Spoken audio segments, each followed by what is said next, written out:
Ayaqulu tegese dawuh sapa Allah lahum maring ahli jannah salamun alaikum rupane dawuh salamun alaikum. Ini cerita-cerita sing gampang-gampang ya. Nah sampean kepengen paham ilmu swarga kok ora rasane no. Kok angel menerangno. Pokoke ning swarga iku kepenak napa? Kepenak. Saya sama nak terang loh, swarga niku wis pokoke swarga. Ora usah bayangno mlebu swarga. Dimulai saat niki. Ya nak ya khisimun ngaten wae kan apa ketika terjadi kiamat niku tak khuduhum warum khisimun. Jadi manusia itu takdir itu seneng tukaran. Karena tadi sengketa yang mari tukaran, pendapat baik yang masih nyari yang terbaik, sama-sama kebenaran nyari yang paling benar. Karena manusia itu dari awal kurang penggawean. Jadi barang apik cek diperdebatno dengan yang luwih napa? Apik. Sehingga bayangannya pangeran itu soben nak kiamat kapan saja terjadi, wong lagi sibuk para padu, lagi sibuk gegeran. Wis mesti. Karena tadi manusia niku mun watak dasare niku konflik. Ya tadi misalnya pengurus masjid bahkan mungkin organisasi-organisasi perdamaian itu pas rapat ya tukaran. Padahal organisasi ini perdamaian. Ya tapi pas rapat lalu solusinya apa? Solusinya begini sih, tok debat gini. Padahal organisasi perdamaian, tapi ya tetap tukaran. Asal cek manusia itu tukaran. Uniknya lagi manusia itu kalau ingin damai juga harus punya alat untuk tukaran. Nah orang ya tidak. Karena kalau nanti ngaji kitab dalam salah satu kitab ada makalah gini. Idza aradta as-sulha fasta'id dalil harbi. Kalau kamu ingin damai, maka siapkan alat perang sebanyak mungkin. Karena logikanya gini ya, kalau misalnya ada bajingan atau penjahat, dia punya bom, punya pedang, terus kamu sebagai orang soleh tidak punya apa-apa, bisa nggak bergening perdamaian? Kan nggak bisa. Mereka terpaksa damai karena kamu punya senjata yang imbang. Jadi kalau musuh kamu punya nuklir, terus kamu nggak punya apa-apa, ayo damai wae. Kamu kan rugi damai. Tak bom kena kok damai barang gitu. Makanya kamu harus punya senjata yang imbang. Makanya dalam tafsir-tafsir itu diterangkan ketika Allah menyuruh kita wa'iddu lahum mastata'tum min quwwati wa min ribatil khaili turhibuna bi aduwwa. Kamu umat Islam harus menyediakan alat perang sebanyak mungkin. Itu bukan berarti Allah menyuruh umat Islam perang terus buatan. Dalam keadaan dunia yang banyak gesekan seperti ini, orang itu bisa damai justru kalau sama-sama punya senjata. Dan itu teori itu dipakai seluruh dunia. Sekamane cara sing didelok wong akeh sing ora jare. Misalnya Amerika kan terkenal dikjaya, Korea Utara ben dirgani Amerika kudu gawe senjata sebanyak-banyaknya. Ya sudah seperti itu sudah teori yang dikatakan Quran. Karena manusia punya watak dolim. Watak dolim itu nak ora diimbangi ya mesti yang satu diinjek. Makanya dalam fikih Islam itu lucu. Fikih rodok jorok tapi gelem ra gelem kayak kudu setuju. Ya cara fikih itu di bojo ayu cek elek. Nek ra gelem mbok kumpuli ra wajib mbok nafakoi. Jadi kono iso ngancam gak buka dhuwit ra tak kei. Ajane rodok jorok fikih.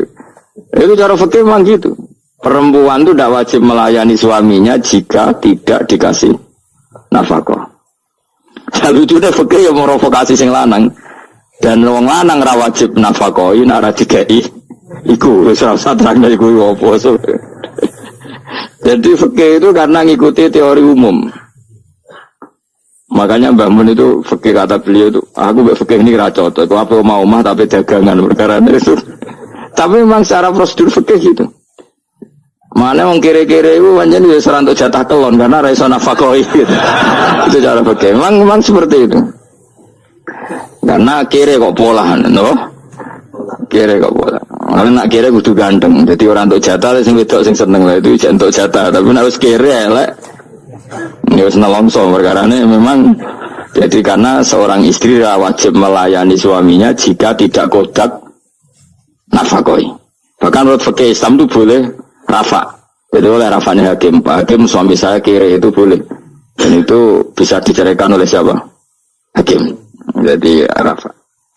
Karena tadi manusia itu yakhisimun di mental konflik. Dan mental konflik itu tidak dihilangkan Allah sama sekali kecuali nanti setelah di surga. Makanya Allah ngendikan apa? Wa naza'na ma fi sudurihim min ghillin. Jadi sifat dengki, sifat hasud itu dihilangkan nanti setelah di surga. Karena di dunia itu antar wong soleh ya mesti hasud. Mana ada sing ora soleh, sing soleh wae kudu hasud. Ya seni ini. Waktu Indonesia ini rebutan dari presiden iku rebutan masjid geger, bahkan rebutan ngeklaim nak sholatnya paling sah, torekoe paling bener itu ya geger. Padahal yang ngerti otoritas itu yang pangeran, tapi manusia tetap menang kalah pokoknya geger. Besok sak PT nak sing dalan ya geger.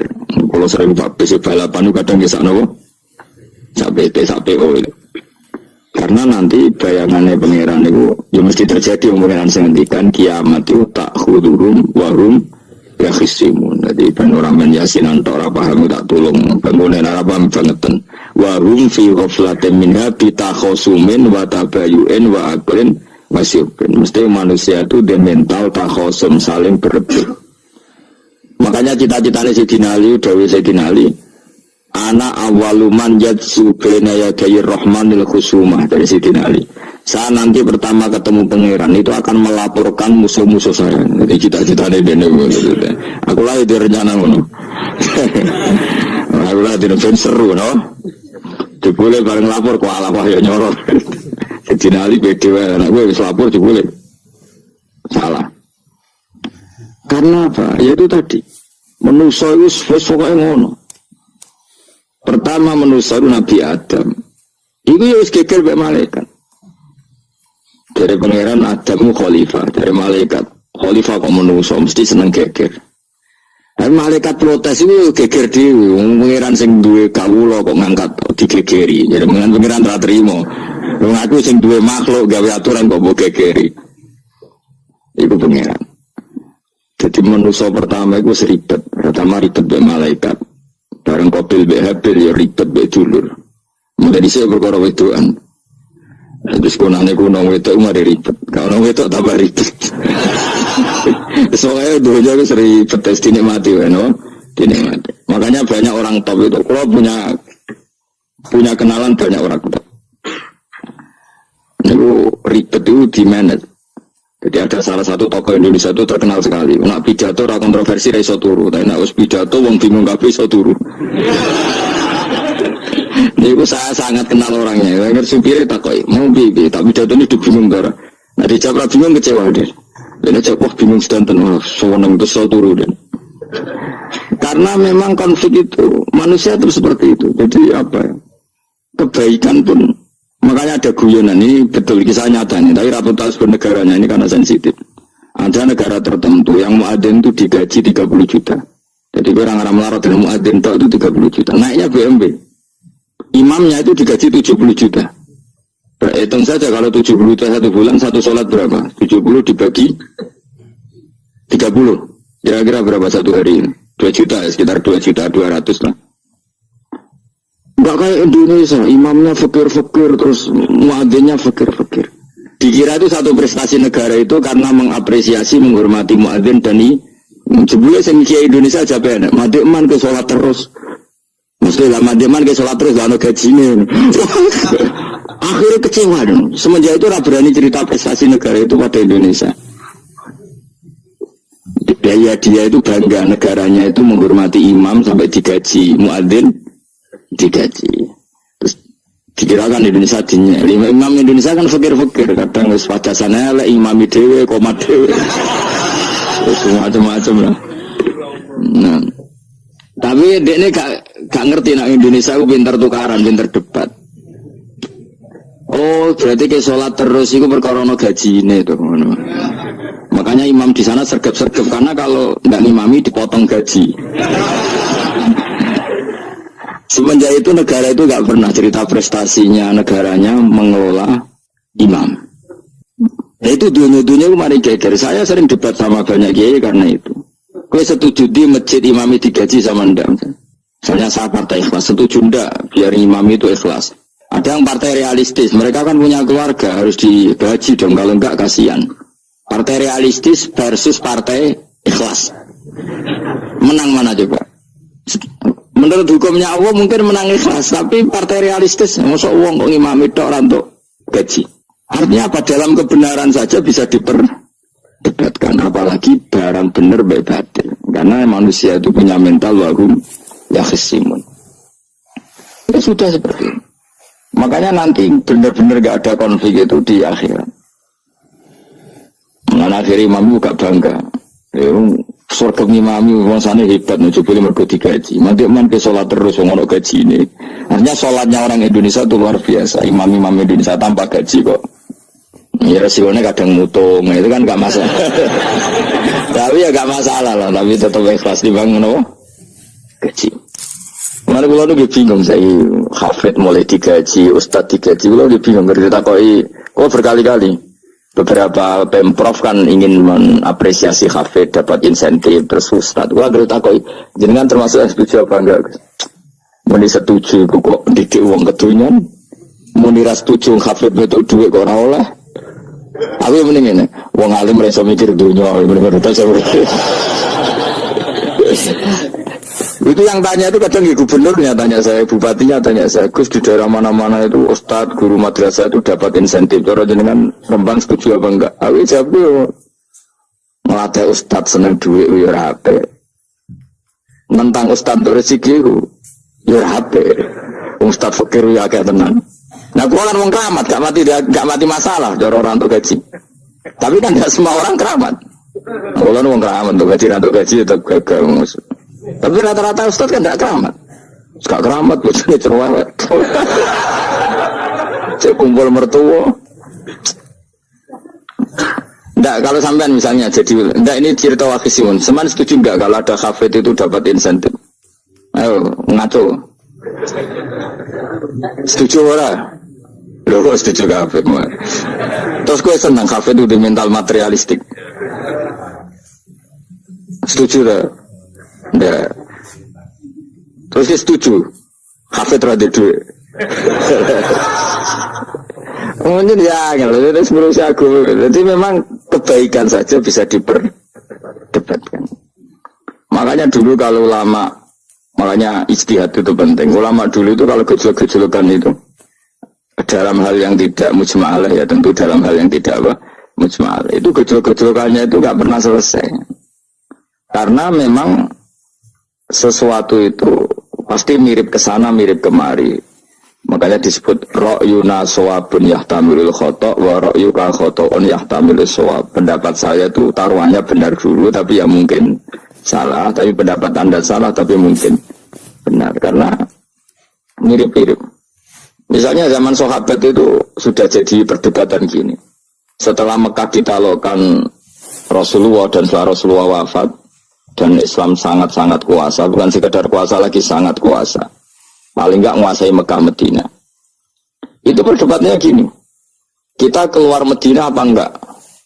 Sebagian sahabat, enggak, kita di Medina, ini ardu Rasulillah, ini muhajaru Rasulillah, tempat yang dipakai hijrah Nabi. Kita keluar dari Mekah enggak usah. Sholat di Mekah itu fadilahnya sebagaimana 1000 sholat. Wah, debat gitu. Yang separuh enggak. Nguyai segoro apik to. Mekah Medina sekarang sudah jadi negara Islam, tapi banyak bumi lain yang belum ada Islam. Menyebarkan Islam itu penting, enggak penting. Efeknya meninggalkan Mekah Medina. Hanya separuh sahabat yang meninggalkan Mekah Medina. Mimpiinihim itu orang-orang keren, enggak Sayyidina Ali. Sayyidina Ali akhirnya sakan Al-Kufah. Dia hidup di mana? Kufah. Abu Darda hidup di Syam. Salman Al-Farisi hidup di Palestina. Karena dia milih pendapat, kok nguyai segoro, sehingga sampai harus ditinggal. Akhirnya menyebarkan Islam kemana-mana. Termasuk barokahnya mazhab itu ada yang ke Cina, terus terdampar di Selat Malaka, terus ada yang ke Aceh. Makanya banyak yang berpendapat Islam masuk Indonesia ya era apa sahabat. Tapi kalau ditanya bagaimana hukumnya meninggalkan Mekah Medina, ya buruk. Negara sebaik itu kok ditinggalkan.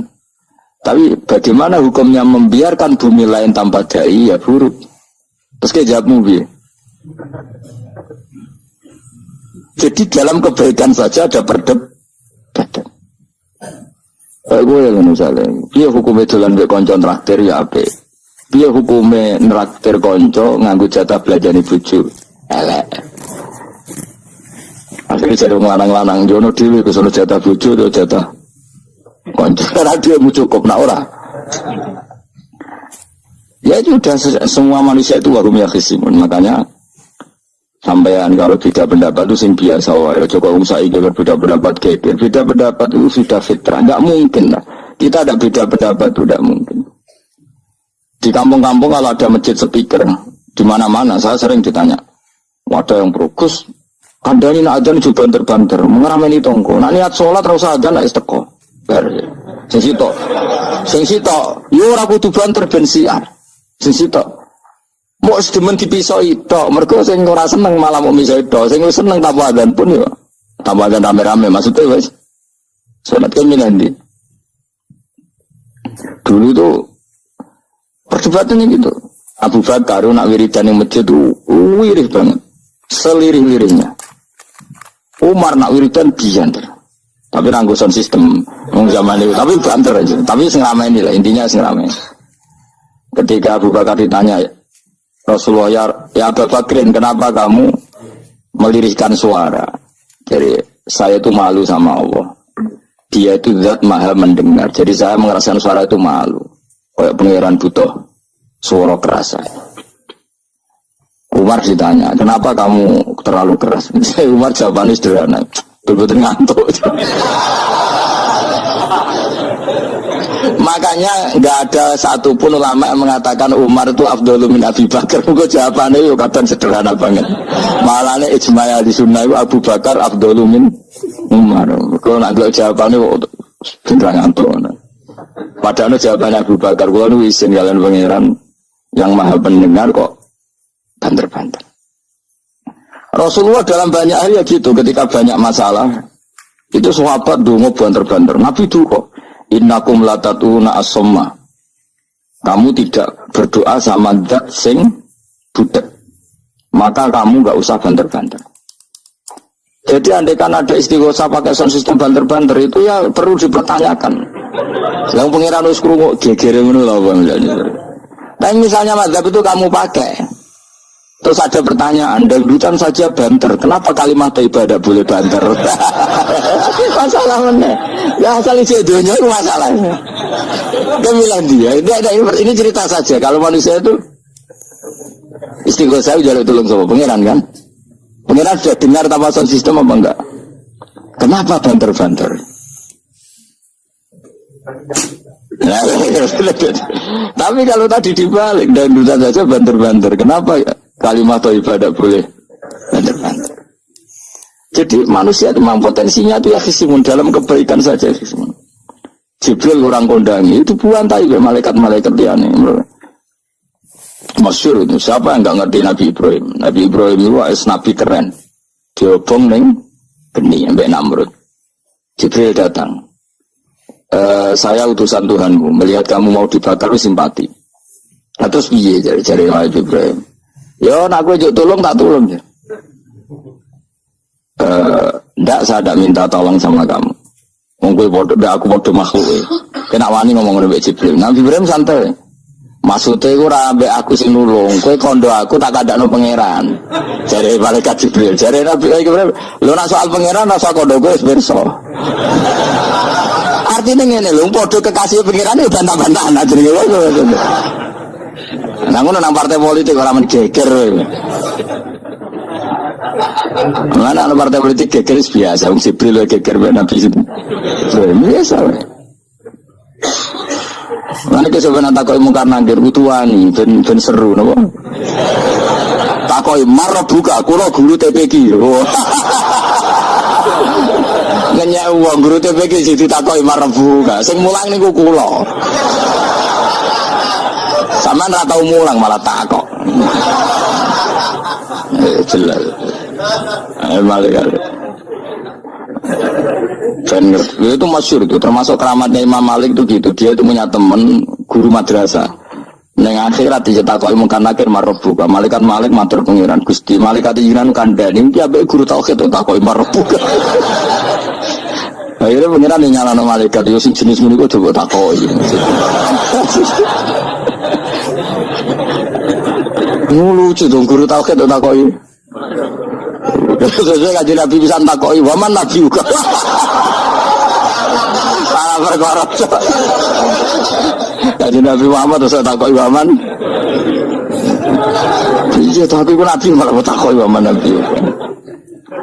Makanya menurut pendapatnya ulama-ulama itu pertanyaan mungkar nakir itu tidak bisa digeneralisir. Tidak semua orang ngalami itu.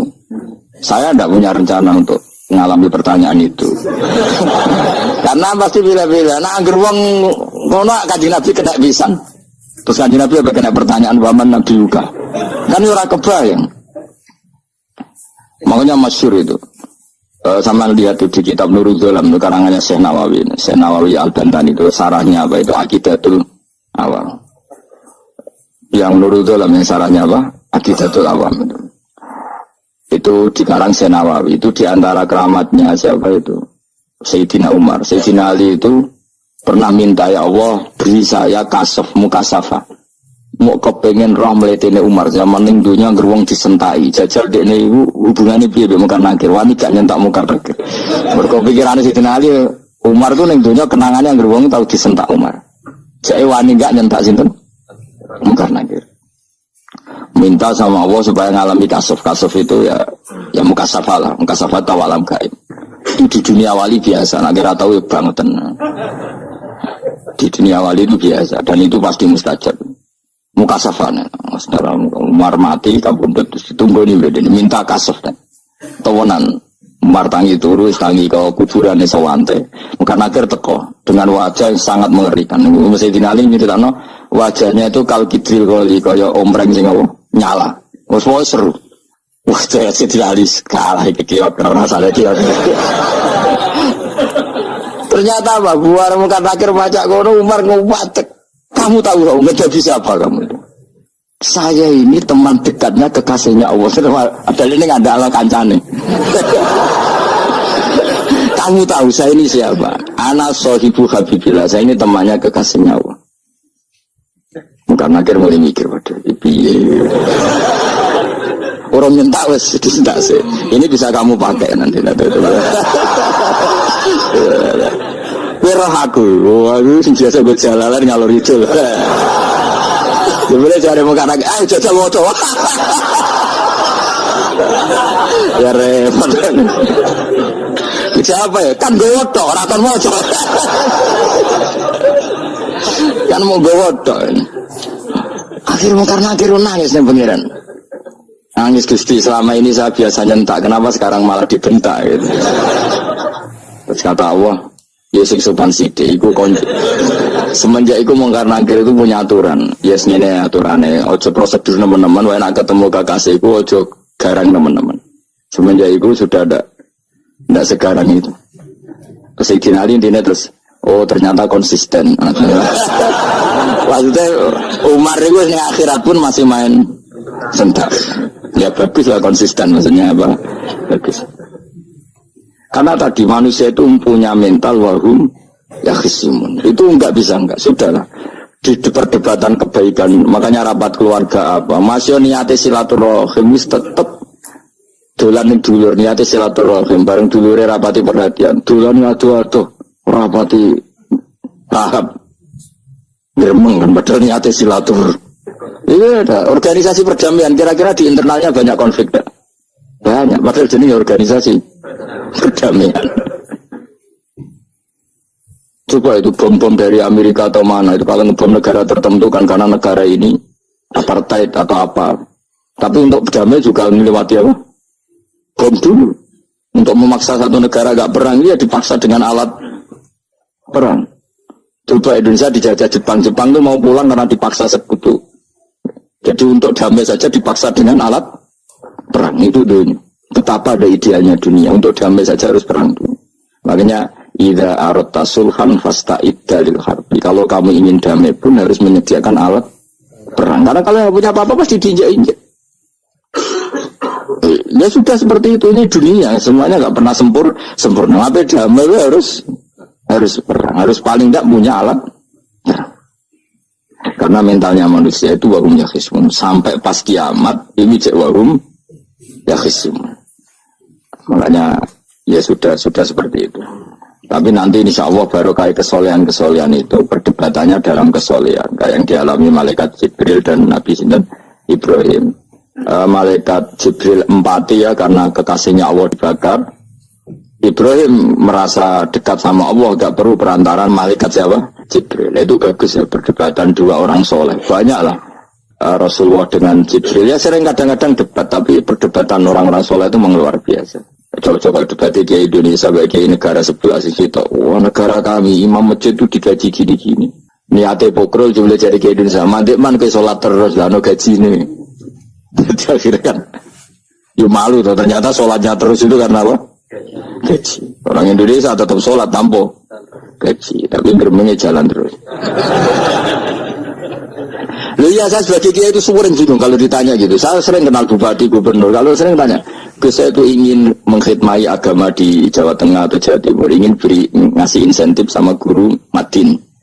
Saya sebagai kiai kan bingung, mau disetuju didik uang material, mau nira setuju, mosok ustadz tapi untuk rezeki kok ditentang. Nah gue jenis setuju apa menolak?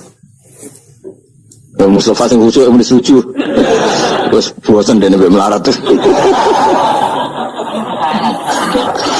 Ayo setuju orang. Nah aku mau ngalih lah takdir. Suara kena dipikir itu, suara kena dipikir. Ya karena tadi saya sudah seperti itu. Mohon terus nang. Wamtazil yauma ayyuhal mujrimun. Ayaqulu lan dawu sapa wa ta'ala. Imtazil yauma. Ini oleh nafsir Imam Suyuti wamtazil yauma ayyuhal mujrimun. Terus wawune niku dilebokno lafaz yaqulu wa yaqulu.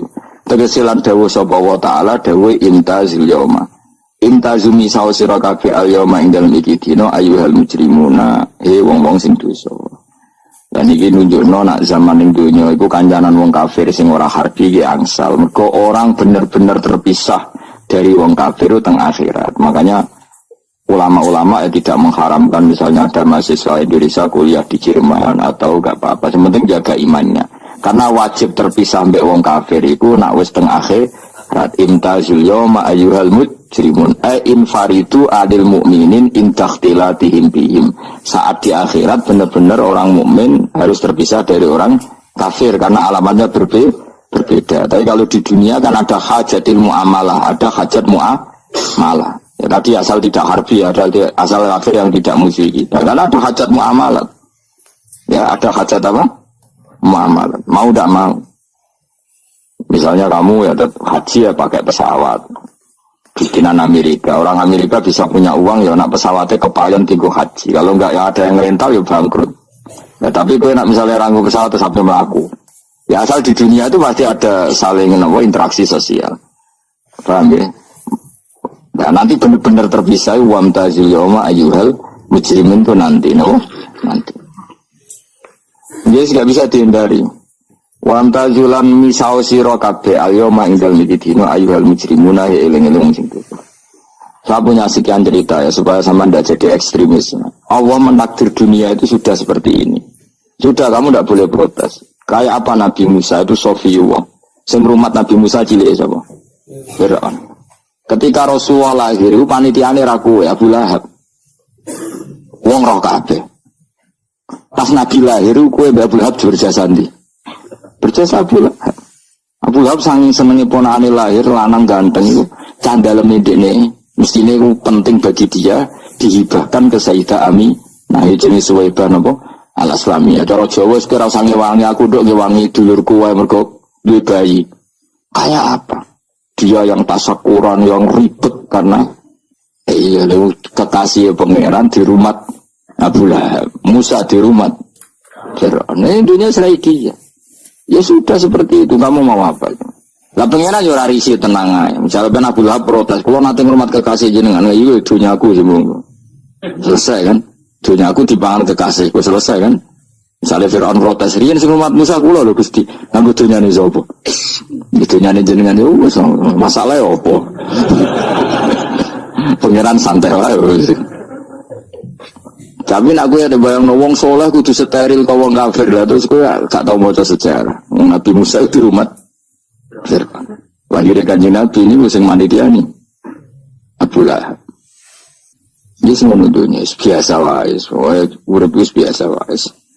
Masih biasa wae, penting soleh, di hati soleh, rezeki esbinawas, wae taluk gue pangeran, rasa sok suci, rasa sok bener dewi biasa wae. Dunia kabeh kersane napa pangeran. Ya sudah seperti ini. Yang soleh kayak salabah malah akhirnya suul khotimah. Padahal dulu disebut hamamatul masjid, tukang itikaf. Gak tahu mulai ke masjid, tapi akhirnya suul khotimah. Wahsi sing mateni kekasih Nabi, rupane mateni Hamzah ditakdir husnul khotimah. Makanya dungo ya muqallibal qulub tsabbit qalbi ala dini. Kita tidak pernah tahu. Nah, kenapa kalau saya ngaji PD, mereka aku muji pangeran, saya tidak pernah mikir awakku, tak penting awakku, penting muji pangeran. Ngaji itu artinya kan muji pangeran, muji ilmu nih pangeran, ya sudah selesai. Itu anakku dungo itu mikir awakmu dewi. Mulane dungo mek ngaji ku derajate dhuwur, ngaji muji pangeran, nak dungo mikir awake dewi. Makanya masyhur itu ada dua kelompok di masjid, yang satu diskusi halal haram, yang satu berdoa. Nah, terus Nabi keluar dari rumah berdiri, sempat ragu, saya kemana? Akhirnya Nabi ngendikan mereka itu berdoa kalau Allah mengabulkan ya disembadani. Tapi mereka belajar halal haram. Itu perintahnya Allah, saya sebagai Nabi. Terus akhirnya Nabi gabung kelompok yang belajar halal haram. Karena belajar halal haram artinya ingin menghadapkan hukumnya Allah Ta'ala. Tapi nak wong dongo kepingine iku kabul kajate. Intine mikir awake dewi. Makanya saya termasuk ulama yang sering berdoa. Tapi ya berdoa tapi kadang-kadang. Nah, gue kan gak kontribusi ning agama rapati ora itu. Oh, dasar murahan. Ya tapi piye mulang ya ora payu. Jadi kadang-kadang gue dibandel. Lah jenengan mulangi payu Gus. Lah kula ora payu, ndonga. Ya tapi aku ngerti pangeran ra bakal nyembadani barno ra wis. Pangeran yo paling istri sithik ono cukup umum. Kalau termasuk orang yang nggak setuju ya kalau orang sholawatan terus berlebihan tapi khidmah ini Nabi kurang. Maksudnya gini loh, sholawatan berlebihan ini. Redaksi sholawat tentang Nabi itu kecil. Bukan sholawat jumlahnya enggak. Redaksi tentang Nabi itu kecil. Sementara tentang keinginannya itu saya tidak suka. Saya suka sholawatan itu ya yang nyifati Nabi banyak. Kemudian keinginannya kecil. Itu bagus.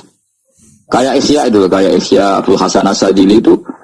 Kalau dungo itu jaluk sidik paling garis paling terakhir. Misalnya gini, nahmaduka ya man wa la ilaha illa anta ar-rahmanur rahim. Itu langsung in sampai nyifati Allah itu 99. Buar ngono nganti berkuras-kuras. Lagi terakhir mau jaluk dungo sidik ya. Nah, aku kan enggak muni muji Allah mau basa-basi tok. Alhamdulillah rabbil alamin wassalatu wassalamu ala Muhammadin. Mau go syarat tok. Baru ke Allahumma inna nas'aluka nganti tolong lari. Tolong halaman. Tapi pas muji pangeran, alhamdulillah rabbil alamin wassalatu wassalamu ala Muhammad Idris. Bariku terus dongo njaluk mapan tolak buala. Oh, tolak aja. Mana cari pangeran? Muji kekasihku suwi dongane kecangkeman. Lah saya juga suka jenis itu. Harusnya sholawatnya itu yang panjang. Maksudnya nyifati Nabi yang panjang. Baru mintanya sedikit. Itu bagus ini. Di akhlak. Makanya saya diantara sholawat yang senang itu sholawatnya Habib Ali Al-Habsyi yang ngarang Simtutur. Kalau beliau baca sholawat itu sholatan yattasilu biha ruhul musolli alaihi bi fayam basitu fi qalbi sirru nuri ta'alluqi bi wa hubbi wa yuktabu biha bi inayatillahi ta'ala fi hisbi. Jadi dia baca sholawat itu, ya Allah berikan sholawat kepada kekasihmu Muhammad. Dengan sholawat ini rohnya saya, roh musolli itu rohnya saya yang membaca sholawat bisa sambung dengan rohnya Rasulullah. Dan setelah sambung saya terhitung sebagai orang yang mencintai Rasulullah. Dan saya berharap dari cinta itu saya tertulis sebagai umatnya. Nah, aku kan enggak mau ada sholawat itu mau. Saya termasuk orang yang enggak saya loh ya. Tapi ya tetap baik dibanding nganggo primbon ya satu sholawatan ya. Tapi boleh punya etika lah dengan Rasulullah itu. Kalau dungo nyifati Nabi yang banyak. Kan banyak itu sholawat yang seperti yang saya misalnya di kitabnya Sayyid Muhammad ada Wa sholli ala sayyidina Muhammad nuri kalam alladzi. Wah nyifati Nabi itu sampai panjang lebar baru menceritakan hajatnya. Kalau kamu kan enggak nyifati Nabi basa-basi, musiki mana. Malah kadang orang misalnya ala Muhammad. Kok ala Muhammad muri sayyidina aja disoal. Misalnya terus dari kudungannya apa? Panjang. Saya termasuk yang enggak setuju. Karena itu menurut saya kurang etika. Makanya Rasulullah itu kalau berdoa, kalau sudah nyifati Allah, coba tak beri satu contoh saja doanya Nabi. Alhamdulillah hamdan yuwafi ni'amahu wa yukafi'u mazidah ya Rabbana lakal hamdu kama yanbaghi li jalali wajhika 'azimi sultanik la nuhsi sana'an 'alaika anta kama asnaita 'ala nafsik. Itu sudah berapa itu nyifatin? Itu belum doanya tuh.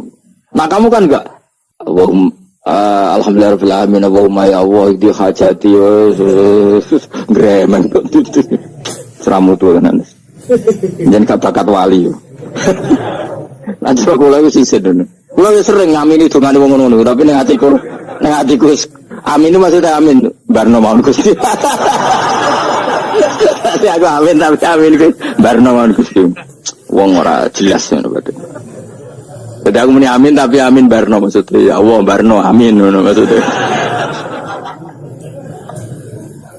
Jadi karena tadi setahu saya doanya para nabi, para wali itu memang seperti itu. Jadi Pak itulah doa tadi aja yang saya sebut itu berapa kalimatnya? Apa?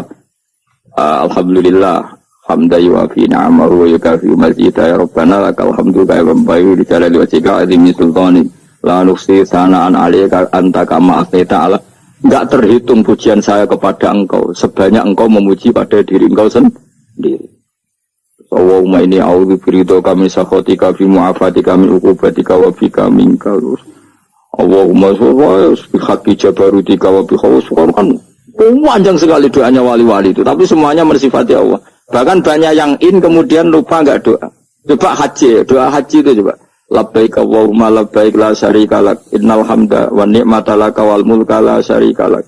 Wa ni'mat itu kan labbaik saya siap melaksanakan perintahmu ya Allah sa'daik.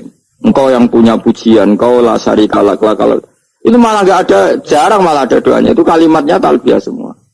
Allahumma antal azil akram itu sudah seperti itu. Karena tadi al-mu'min yashghaluhu sana 'ala Allah min ayyakuna li nafsihi dzakiran. Mukmin sejati adalah sibuk memuja Allah sampai lupa jatah dirinya sendiri. Nah, kowe kan gak mujine Allah basa-basi dongane tenan. Itu jadi makhluk aneh, itu jadi hubungan mbek pangeran itu wong aneh. Ya tapi jangan rabakat wali, semuanya ikut dadine semuanya ikut. Ya tok ngono kok mari wali kakean malah gak elit. Jadi tapi saya mohon itu di sholawat itu usahakan jumlah paling enggak jumlah sholawatnya banyak, doanya sedikit. Paling enggak misalnya kamu tidak punya kalimat yang apa baik ya mau sholawat yang 100 juga ada salah biar guling-gilingan apa kita menyebut kekasihnya Allah lebih banyak ketimbang kita menyebut hajat kita sendiri ya gitulah. Paling enggak punya etika seperti itu ya. Kalau kamu enggak punya sewot-sewot sing keren, bacalah sholawat berapa 100 terus cerita awam Gusti utang kula kathah. Mengira jawab wis roh.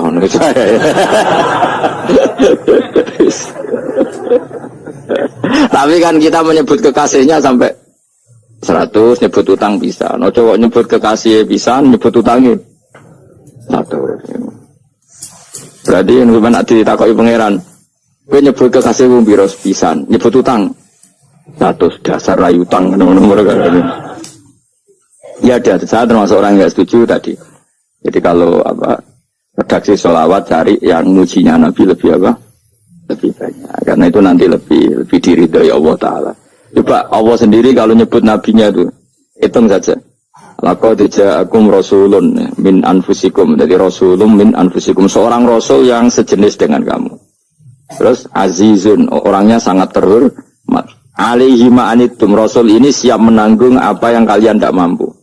Kira bakat mlebu swarga baru kaya syafaatnya Nabi akhirnya mlebu swarga. Kira kelar korban Nabi tahu mengorbankan kita semua.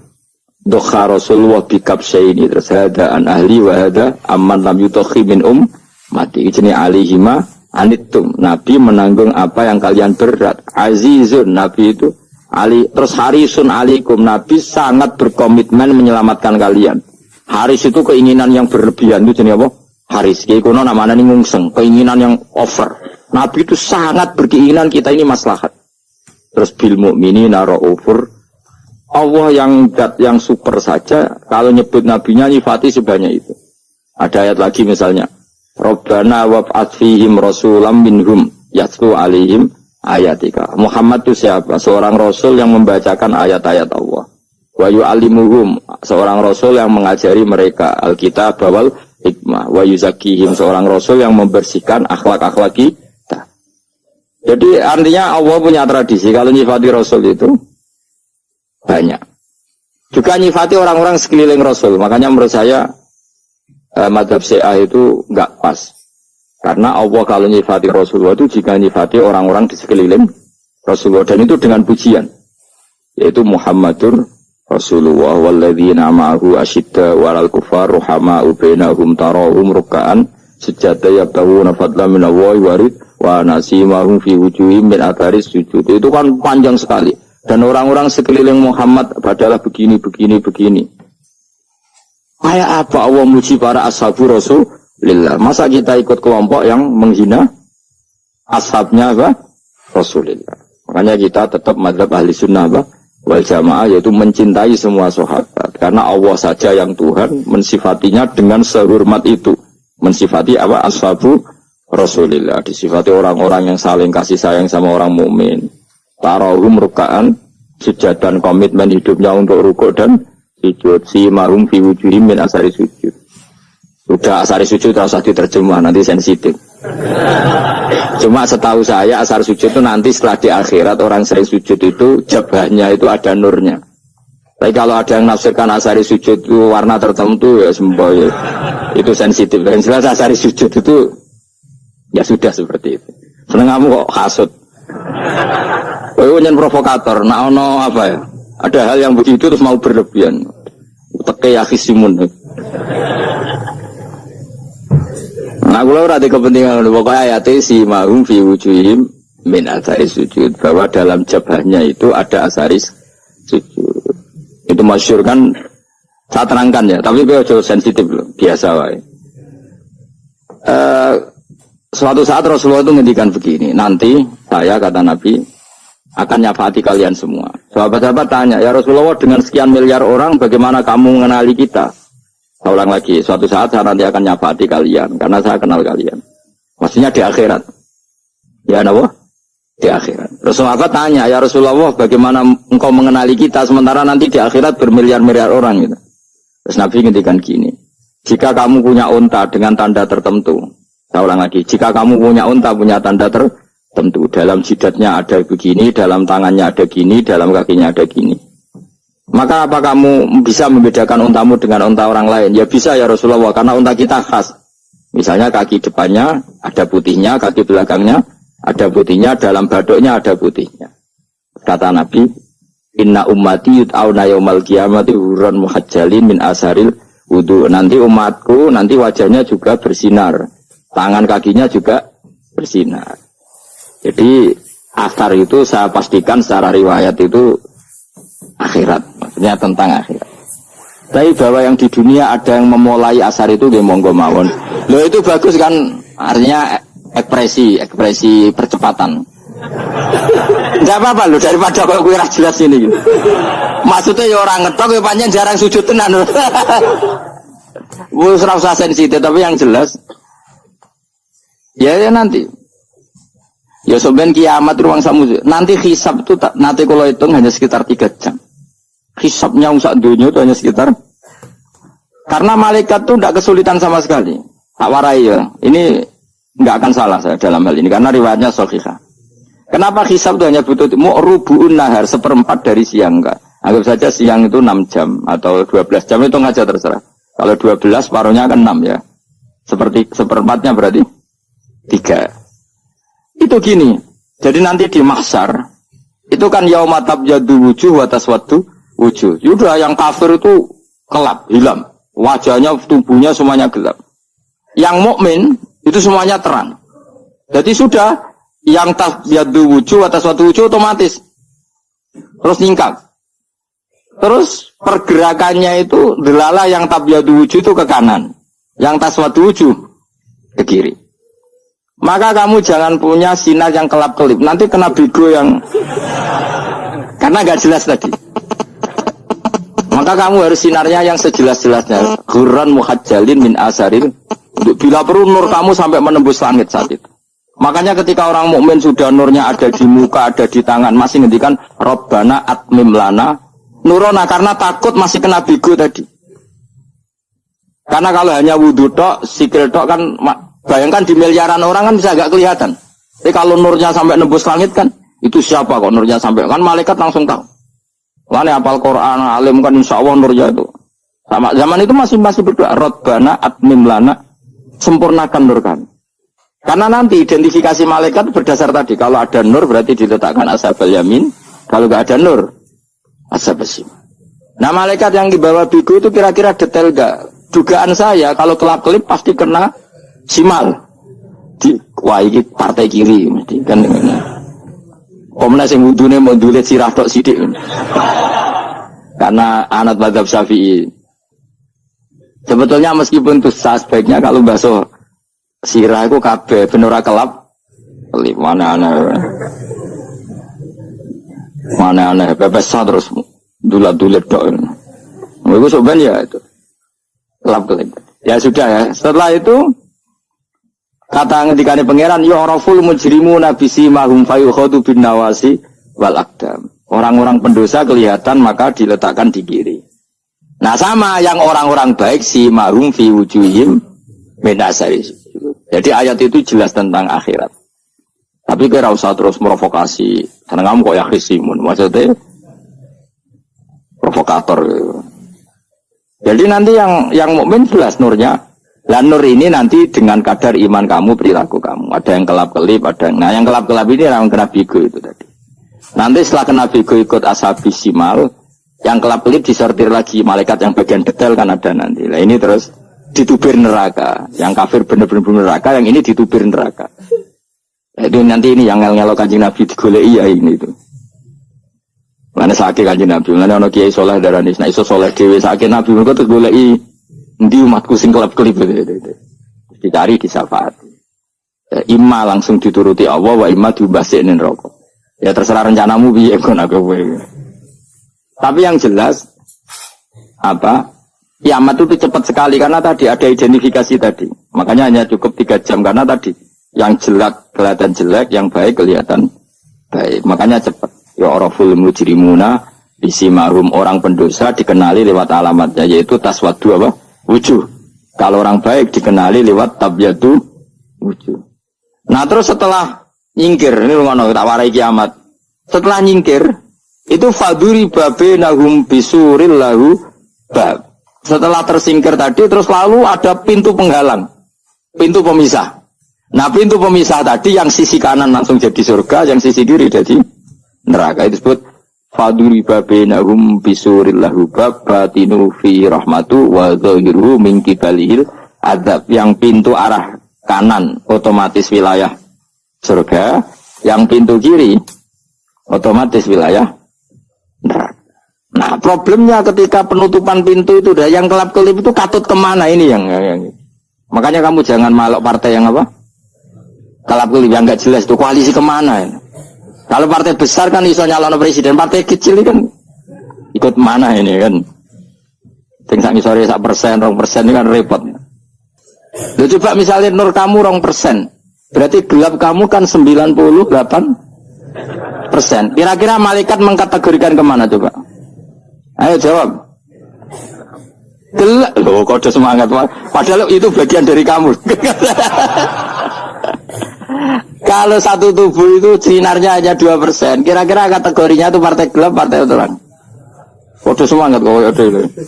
Berarti kegaruk kemana? Kiri. Tapi bisa saja malaikat cara berpikir gini. Tapi kok ada cahayanya ya? Padahal kata Allah, yang bercahaya ashabul yamin. Kan nggak ada bilang cahaya terang. Bisa saja malaikat, alhamdulillah berpikir begitu. Ya nanti kita rayu saja supaya berpikir ini kan yang penting ada cahaya. Kan Allah tidak bilang terang apa kelap-kelip. Ya mungkin saja asal ada cahaya dikategorikan lahu nur, punya apa? Nur. Tapi yang jelas saat itu pun yang sudah punya cahaya masih berdoa Rabbana atsmim lana nurona. Ya Allah saya mohon sekali nur-nur kami sempurna. Jadi ini saya bantu teman-teman yang hafid-hafid supaya tahu maknanya ya. Dan yang nggak hafid ya dengar ya. Kalau nur itu penting. Makanya Nabi itu kayak apa? Nabi itu orang super. Itu kalau ngendikan Umat al min fauqi nuran wa min tahti nuran wa an yamini nuron wa ansimali nuron, sampai terakhir Nabi masih mendoa untuk dirinya waj'ali nuron, dan semua tubuh saya jadi nur. Saya Nabi sudah gitu, ya Allah jadikan sisi depanku nur, belakang kami nur, kanan nur, kiri nur, terakhir itu apa, waj'alni nuron, dan doa semoga semua tubuh saya jadi. Itu termasuk doa yang sering saya baca, karena saya takut kelap-kelip tadi. Ini bahaya ini kalau malaikat. Saya tidak tahu cara berpikir malaikat tadi. Apa ngitung 98% maka dikategorikan apa? Gelap. Apa dihitung nurnya saja? Wong instruksinya Allah kan yang ada nur ashabul yamin. Meskipun gelap-gelip kan punya nur. Saya tidak tahu nanti ikut 2% ikut mana kalau di partai koalisi. Ikut yang menang biasanya, ikut yang apa? Ya paham ya, makanya saya mohon kalau wudhu itu usahakan sempurna, terutama wudhu sholat. Kalau nggak wudhu sholat itu sebaiknya nggak sempurna, supaya ada bedanya wudhu sholat sama wudhu tidak sholat. Rasulullah itu masyhur gitu ya. Rasulullah itu kadang tawaddu'a wudhu'an khafifan, wudhu yang sederhana, yaitu hanya sekali-sekali dan tidak sempurna. Ketika ditanya as-sholat ya Rasulullah, tidak. Misalnya saya habis makan, mau tidur, biasanya ya wudhu, tapi tentu tidak perlu sesempurna kayak wudhu sholat, biar ada bedanya. Rasulullah juga gitu, beberapa kali beliau wudhu tapi tidak sesempurna wudunya untuk sholat. Masyhur itu di riwayat tawaddu'a wudhu'an khafifan duna wudhu'ihi lis sholat. Tapi kalau wudhu untuk sholat asbaghal wudhu, menyempurnakan wudhu. Jadi supaya ada bedanya wudhu sholat dan wudhu tidak sholat. Saiki gak wong ora iso ngaji padha kabeh. Abu Bakar ya gitu. Ana wong poso sunat kok nyediakno buka dimarahi. Istrinya pernah nyediakan buka beliau untuk puasa sunat. Itu embernya dipecahi Pak Abu Bakar. Ditanya, kenapa gitu? Apakah kamu akan menyaingi Ramadan? Jadi gak boleh memperlakukan puasa sunat kayak Ramadan. Ya biasa saja kalau puasa sunat tuh, wah, buka kolak, Ramadannya ya iri tuh. Ini gimana kok saya disaingi ini? Jadi kabeh itu ada proporsinya, ada apa? Makanya megang Quran ya wudu, megang wudu. Nah tapi gitaran terus wudu, pengiran tersinggung. Iya kok omnya gitar wudu. Jadi gak boleh kebaikan disaingi itu juga gak boleh. Bapak gue sergep wudu sampai nyekel gitar. Untuk Quran tersinggung, wasem nih, gak sembunyi kan. Malaikat panitia kan dia tersinggung. Kabeh itu kan ada proporsinya, apa? Ada proporsi. Itu hebatnya Rasulullah. Jadi kalau beliau wudu, bahkan wudu itu wudu li sholat sama tidak sholat itu. Misalnya sholat sunat itu kamu mampu ngadeg boleh nggak duduk? Boleh. Kalau sholat fardu nggak boleh, biar ada bedanya. Fardu itu spesial, nggak boleh, harus berdiri. Kalau sunat pun harus berdiri. Fardu tersinggung, iya sunat kok nyaingi aku kan gitu. Ya makanya sholat fardu wajib berdiri ya. Sholat sunat boleh duduk meskipun mampu loh ya. Nggak boleh sama. Sholat sunat pun harus berdiri. Berarti ada sunat menyaingi fardu. Ya jelas ya. Jadi aturan main itu harus jelas. Nggak boleh. Makanya Abu Bakar itu nggak mau kalau ada orang puasa sunat kemudian apa? Abdullah bin Mas'ud lebih parah. Dia itu tukang nyuwepeng orang yang selalu sholat duha. Makanya saya itu duha itu jarang karena takut kena sweepingnya siapa? Abdullah bin Mas'ud. Itu ada orang khusyuk tiap hari duha disweeping sama dia. Apakah kamu menjadikan sholat ini jadi fardu? Kok mbok lakoni bedino? Awas nampak lakoni bedino. Daerah akhir duha dilakoni bedino. Perkara ini butuh duit. Itu kalau zaman Abdul Mas'ud kena sweeping apa? Karena berarti menandingi fardu. Yes, ora usah anut ilmu ku bahaya itu sensitif. Cuma ini kan ilmu tetap tak utarakan biar kamu tahu, enggak boleh fardu disaingi itu enggak. Coba kan banyak ketentuannya tadi. Contoh paling gampang itu apa? Kalau sholat fardu boleh enggak boleh apa?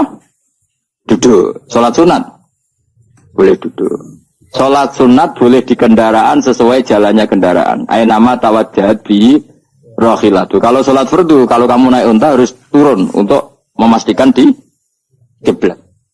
Jadi banyak sholat sunat kamu dalam keadaan najis sudah tidak boleh dilakukan. Kalau sholat fardu, karena saking pentingnya fardu, meskipun dalam keadaan najis ya menemukan alat sesuci harus tetap sholat. Jenenge sholat dihormatil waktu, karena nggak boleh fardu ditinggalkan. Meskipun nanti harus karena nggak boleh mengalahkan fardu, meskipun itu oleh najis. Jadi misalnya kamu pergi hanya bawa satu celana, kemudian di terminal atau apa kena najis, kena uyah sampean misalnya. Kamu harus tetap wudu dan sholat. Karena nggak boleh fardu ditinggalkan. Meskipun nanti harus karena sholat kamu tidak sempurna. Dalam keadaan celana kamu najis, boleh nggak sholat sunat? Oh, nggak boleh. Karena kalau fardu itu darurat, memang sesuatu yang harus, maka dilakukan. Tapi kalau kamu dalam keadaan nggak suci, nggak boleh melakukan sholat apa? Sunat. Karena fardu itu spesial, apa? Spesial. Bon kula terusno. Wamtazil yauma ayyuhal mujrimun. Ya, jadi orang mujrimun harus terpisah dari orang apa? Mukmin. Dan yang keharusan itu ketika di surga. Tapi kalau di dunia ya boleh muamalah boleh. Ya muamalah yang halal maksudnya. Infaridu tegese misal sira kabeh ana mukminin sing pira-pira mukmin intaktilatihim. Nalikane campure kufar utawa al mujrimin bihi lan al mukminin. Rujuk ibu wale betul napa. Maksudnya rujuk itu awalnya sami intaktilatihim mukminin bihi lan kufar atau kufar ning mukminin. Alam ahad ilaikum ya bani Adam. Alam ahad ana ta ora merentano ingsun ilaikum maring sira kabeh. Amurkum tegese ana ta ora merentano ingsun kum ing sira kabeh ya bani Adam ya bani Adam. Ala lisani rusuli ing atase lisane para utusan-utusan ingsun. Bukankah saya telah merintahkan kamu wahai bani Adam Allah ta'budu setan. Yen ora menghamba sira kabeh setan ing setan. Ngendikane pangeran kowe ijek kanut setan